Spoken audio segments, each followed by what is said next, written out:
बुधवार को अष्टमी तिथि है और शिव महापुराण की कथा कहती है, गणेश पुराण के तृतीय अध्याय में वर्णन किया, बुधवार के दिन अगर अष्टमी पड़ जाए तो ऐसी कोई बीमारी नहीं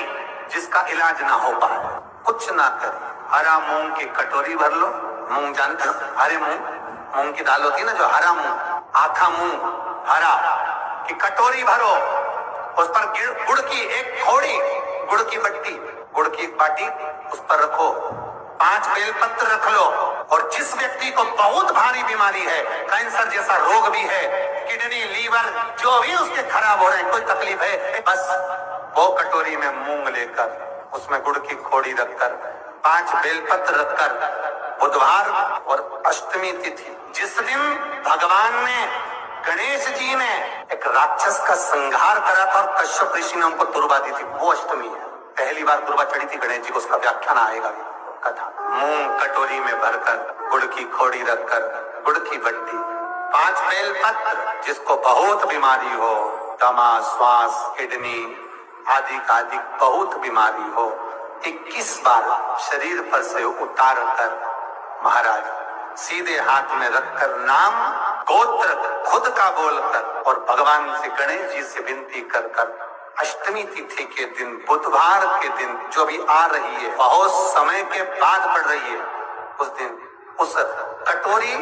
नहीं लेना,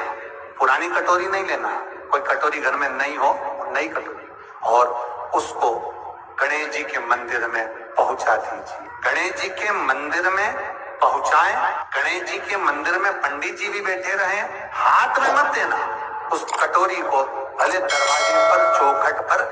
गणेश जी के राइट हैंड की ओर, आपका उल्टा हाथ होगा, गणेश जी का सीधा हाथ होगा, तो गणेश जी का जो राइट हैंड हो, दर्शन करते समय सीधा हाथ इधर आएगा, उस हाथ के वहीं पर, अर्थात जमीन पे ही रख देना, पर रखना भूमि पर। महाराज कैसी भी बीमारी होगी, अगर चलने में भी तकलीफ हो रही होगी, तो अष्टमी को कर कर देखना, 11 या 12 तक आपको अंतर मालूम पड़ जाएगा। ये अष्टमी कोई साधारण नहीं आ रही, बुधवार एक वो बुधवार के दिन अगर शंकर पर 1 लोटा पानी चढ़ाया जाता है, तो जिन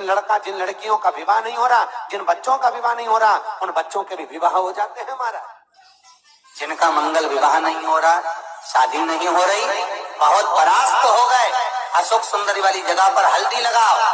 उस हल्दी को लेकर थोड़ा सा भाग पीपल पर लगाओ और पीपल के वृक्ष के नीचे हाथ में हल्दी को लगा लीजिए। अष्टमी तिथि हो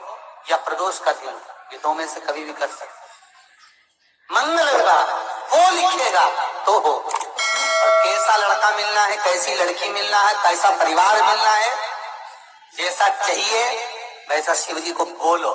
बुधवार के दिन, अष्टमी तिथि के दिन, जो अष्टमी बुधवार इस बार पड़ रहा है, उस दिन समर्पित करिए। इस दुर्वा का अलग अलग महत्व है महाराज। कुएं के पास की सफेद दुर्वा,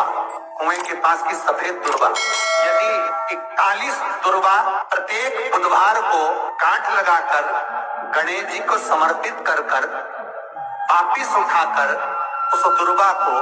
खाली पेट, आपके घर में भी गणेश जी होंगे, उनको समर्पित करो, खाली पेट इस दुर्वा को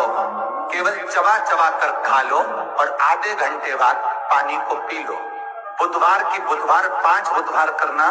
गणेश जी को चढ़ाना, सफेद दुर्वा को गणेश जी को समर्पित कर कर चबा चबा कर खाना। उदर की प्रॉब्लम,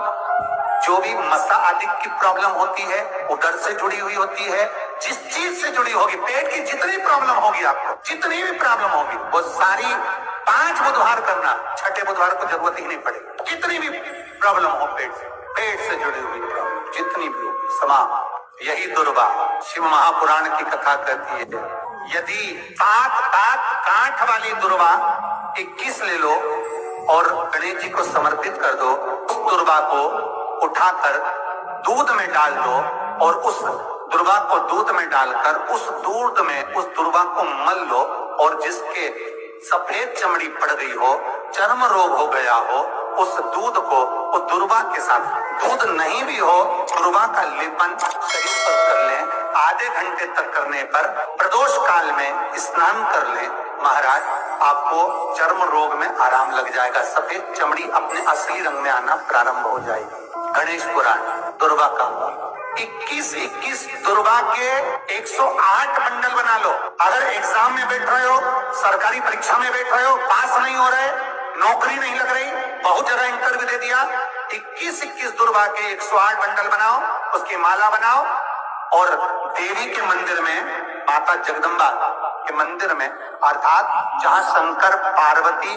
पूर्ण परिवार विराजमान हो, ऐसे देवी के मंदिर में गणेश जी के गले में वो माला अर्पण करिया है, अपना नाम बोलकर और जिस एग्जाम में बैठ रहे हैं उसका भाव वर्णन कर महाराज। और वहीं से एक पुष्प लेकर अपने कमरे में जहां पढ़ते हो, कांच की प्लेट में उस फूल को रख दीजिए और दूसरे दिन एग्जाम के लिए चले जाइए, आपको उसका फल अवश्य मिलेगा। श्री शिवाय नमस्तुभ्यं। श्री